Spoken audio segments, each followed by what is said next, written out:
Good afternoon, students. Welcome to the third session of the chapter Indigo.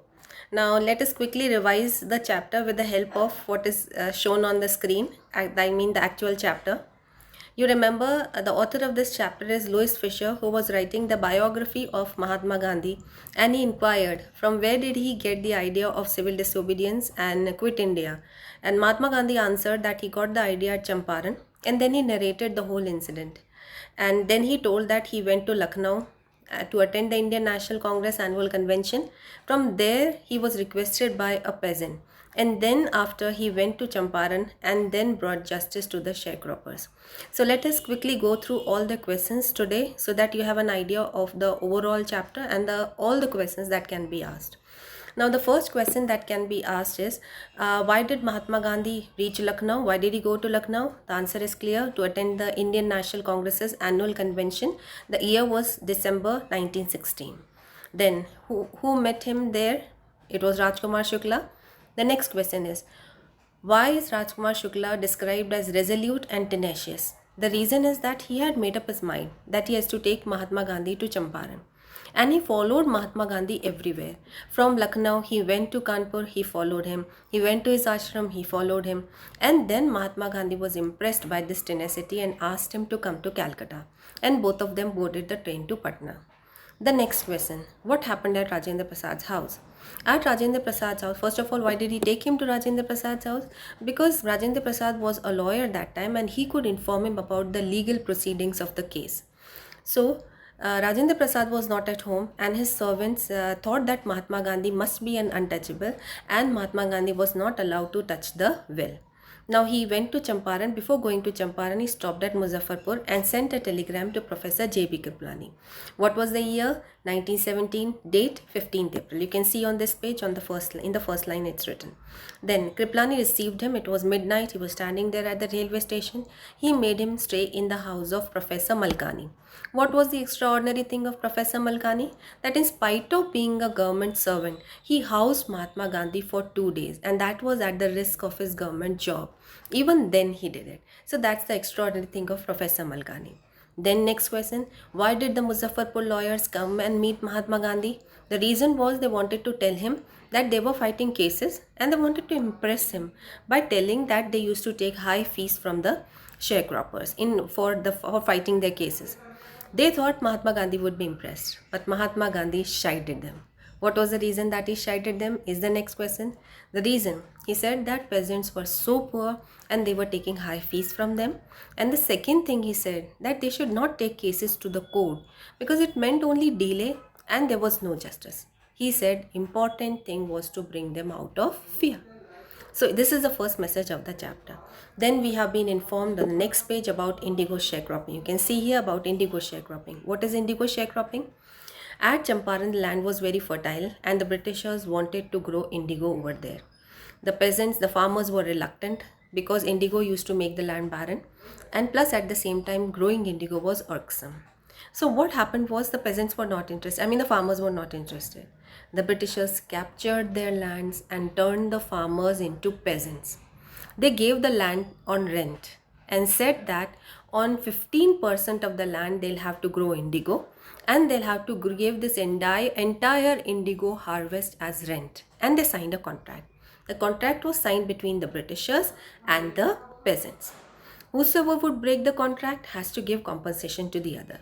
Now, Germany developed synthetic indigo. Now, the Britishers did not require the indigo, so they told the peasants, we are freeing you from the contract, you give us compensation. Peasants should not have agreed, but they agreed. Reason is all obvious clear. It was making the land barren, growing it was troublesome, they agreed. Those who did not agree were forced to agree. Then when the whole compensation reached the Britishers, these peasants came to know this happened because Germany developed synthetic indigo. They wanted this money back. The Britishers refused. The peasants approached the court, but there was no justice. Now with this problem, Rajkumar Shukla had gone to Mahatma Gandhi. I think so till here the chapter is very clear. Then Mahatma Gandhi at this point arrived at Champaran. Now when he arrived at Champaran, which two places did he go? He went first to the British Landlord Association. The secretary refused him to give information to an outsider. Then he went to the British official commissioner's office, and the commissioner bullied him and threatened him to leave Champaran. Mahatma Gandhi did not leave. He proceeded to Motihari. What happened at Motihari? The last paragraph we can see. One peasant was maltreated by a British landlord. Mahatma Gandhi was going there. The police superintendent's messenger, he told him to go to that place where he was staying at Motihari, gave him an official notice. This is on this page. When he gave him the official notice, it was written on the notice, quit Champaran. Mahatma Gandhi accepted the notice. On the receipt he wrote, I am going to disobey. Next day he was called to the court. Before going to the court, he called the lawyers. Now as he went to the court, he found that outside the court there were thousands of peasants. And these peasants had come because they knew a Mahatma was there to help them. And automatically and spontaneously, they came out of their fear. Now this is where he was able to control the huge crowd because the Britishers could not. And he controlled the crowd and giving them proof that your strength till now was unchallenged. Now we can challenge it. You can find this line over there in para number 4 here. Their spontaneous demonstration in thousands around the courthouse was the beginning of their liberation liberation from fear of the British. You can find it over here. Then inside the court, what happened? The prosecutor requested the judge to postpone the case. Mahatma Gandhi accepted his guilt, seeing the delay. Now the next question, why did he accept his guilt? The reason, he said, I listened to the voice of my conscience. My conscience told me accept, I accepted. Second, he said, I have come for a bigger service. Even if I am proved guilty, there is nothing wrong. And third, he did not want to give a bad example as a lawbreaker. So this is where we find all these things happen. Still, they left him free because they could not prove his guilt. When he came back, he found the lawyers going back. He questioned the lawyers. Where are you going? They said, we are going back. You are out. We have come to help you. Said, what about justice to the sharecroppers? Their conscience was pricked and they were ready to go to jail with Mahatma Gandhi. Mahatma Gandhi declared the battle victorious in advance. Next important question. Why did he declare the battle victorious in advance? Reason, the peasants were with them. They were out of fear. The lawyers were with them. Now nobody could stop them from winning the battle. And after a few months, they found that really half of the battle they have won when the lieutenant governor dropped the case, and this was the first victory of civil disobedience. Students, if you are asked a 6-mark question, first victory of civil disobedience, you have to write from where he was called to the court, like where he wrote on the receipt, I am going to disobey. From there onwards till here, you have to write the complete answer as 6 marks. Then the next thing is, how did he bring justice, or why did he accept 25% refund? Now let us see this. He gathered evidence against the British landlords, and as he wrote a report to the Viceroy, he met the Lieutenant Governor 4 times, and as a result, an inquiry commission was set. You can see on this page, an inquiry commission was set up. In the inquiry commission, there were members of the inquiry commission, peasants represented by Mahatma Gandhi, Britishers on one side. Now what happened? He gathered evidence against the landlords. The landlords thought, if the matter will go to the inquiry commission, they will have to pay heavy compensation. They agreed that we will pay the refund. How much? They thought Mahatma Gandhi would ask 100%. On their astonishment, or to their astonishment, he said 50%. And when they thought he is adamant on 50%, they wanted to bring a deadlock. They said 25%. Mahatma Gandhi agreed to 25%. Reason? He said, because of this, the deadlock was broken. Second, amount was not important. Important thing was they were submitting with their prestige. And they felt so shameful that after few months, what happened was they left Champaran and the land came back to the peasants. Okay? And then see this first line on page number 53. The peasants saw that he had rights and defenders. He learned courage. And this is the second message of the chapter. Now only one more page we have to do. So let us complete this. Has Mahatma Gandhi brought justice to the sharecroppers? Yes. Could he go back? Yes. But he did not go because he saw something there at Champaran. So let us today come to that. We'll do this particular page in the previous manner by reading, because here more or less the reading portion is important. Now See the second paragraph. Events justified Gandhi's position. Within a few years, the British planters left their estates, which reverted, came back to the peasants. Indigo sharecropping disappeared. Now let's do para number 3.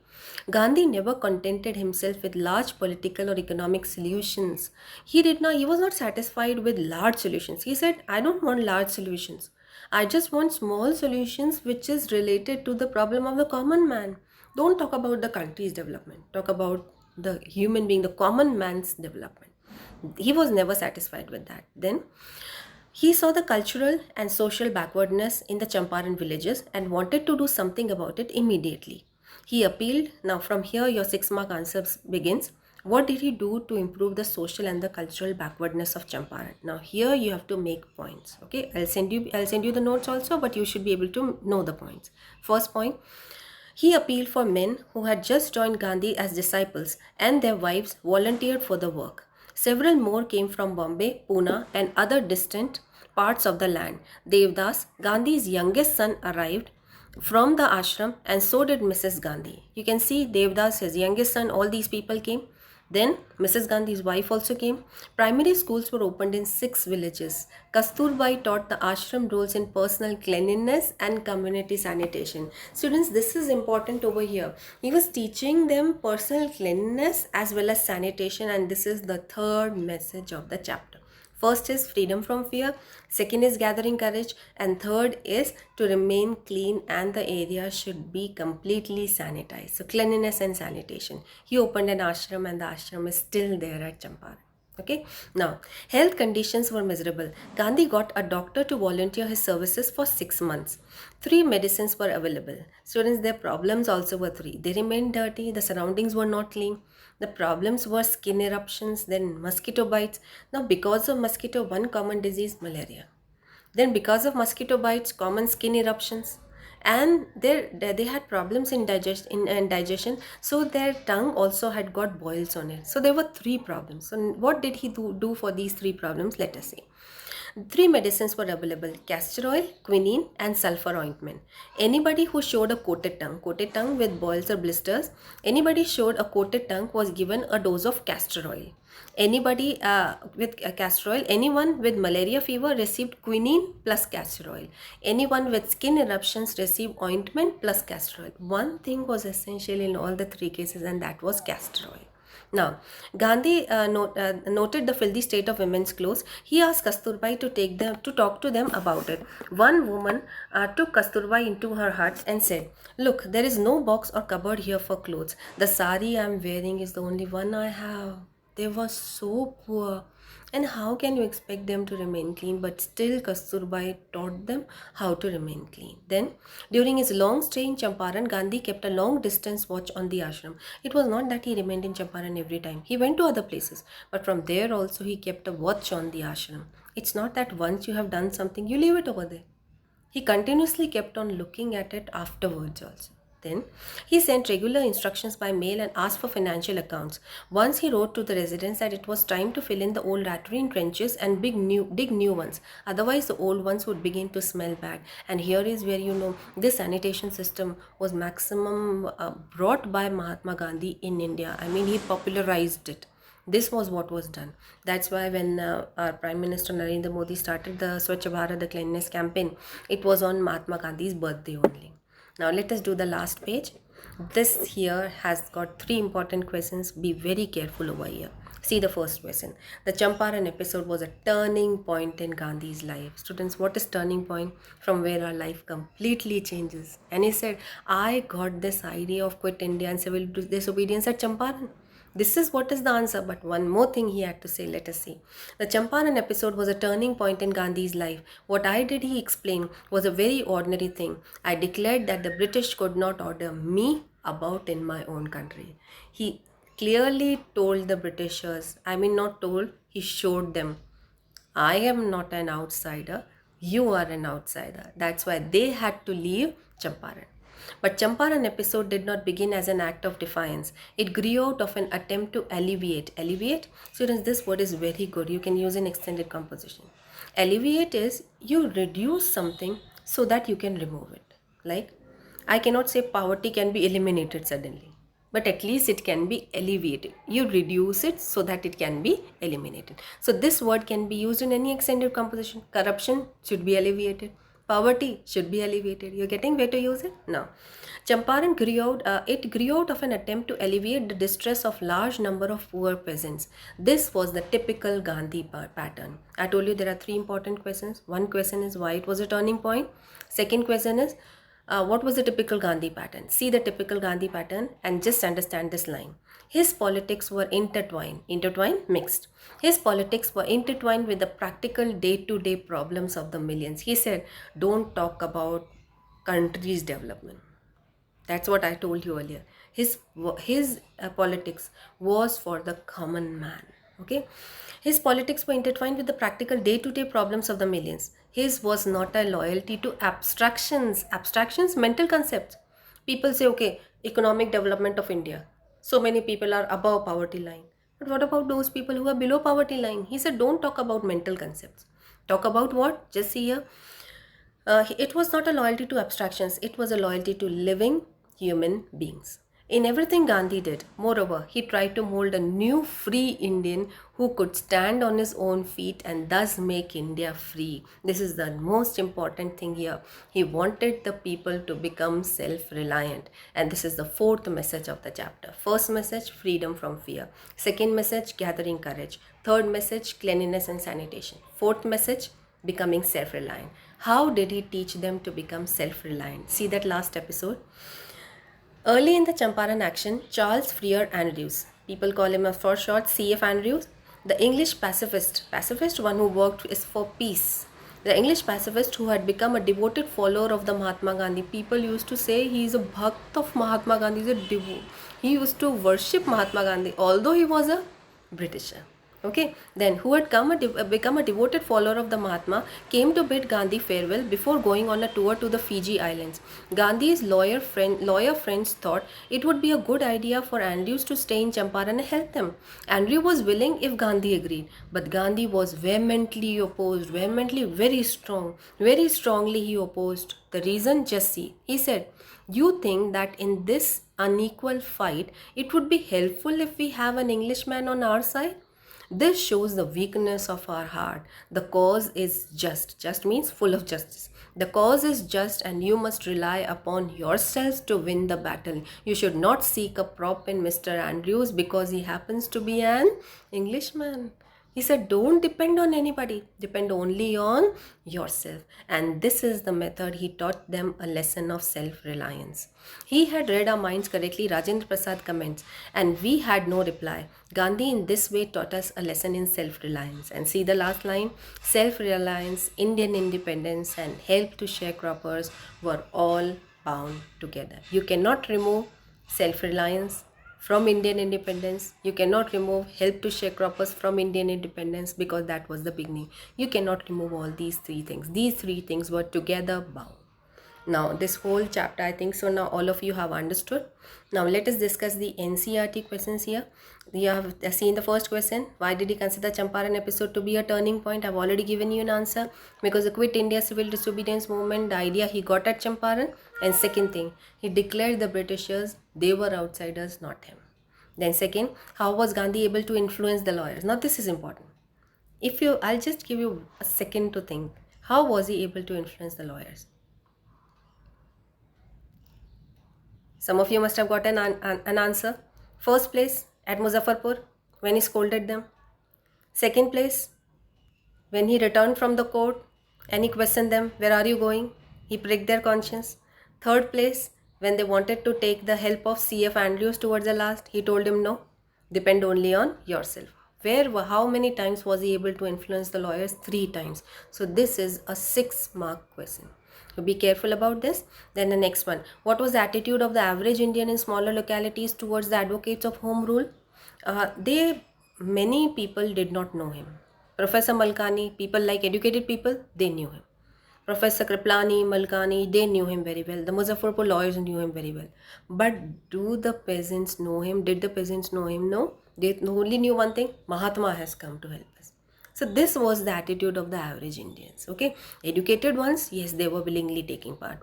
But others also played their own part. Then, how do we know that ordinary people to contribute to the freedom movement? The answer is still the same.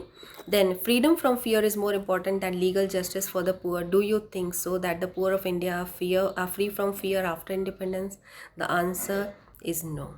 The reason, when they come to the city, they face this sort of a discrimination.